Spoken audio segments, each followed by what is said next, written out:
तर गव्हर्नमेंटची जी आय-सी-आर नावाची संस्था आहे, त्यांच्या निकरा या हं. ऑर्गनायझेशननी एक बायोचार तयार करण्याची एक पद्धत आपल्याला सांगितलेली आहे. बरं. याच्यामध्ये हं. शेतकऱ्याला अत्यंत सोप्या पद्धतीने त्याच्या शेतावरच बायोचार तयार करता येऊ शकतो.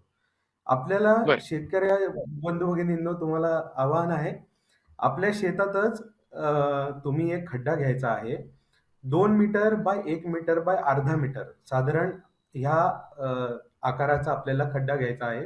अगदी सोपं सांगायचं म्हणजे शेततळं आपलं कसं असतं, तशा पद्धतीचा हा हं, हं. खड्डा घेऊन आपलं तुमच्या शेतातल्या पराटी, तुराटी जे काही तणीस असेल, हे सगळं एकत्र करून पहिले वाळलेलं गवत तिथं टाकायचं आहे.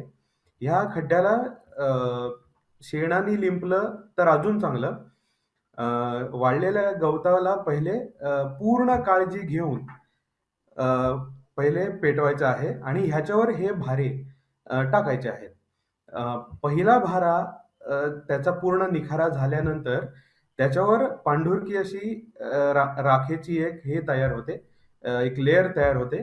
ती लेयर दिसायला लागली, की पुढचा भारा टाकायचा. असं आपल्याला हं. पूर्ण खड्डा 2/3 एवढ्या लेव्हलला पूर्ण झाला, की तिथपर्यंत आपल्याला करायचं आहे.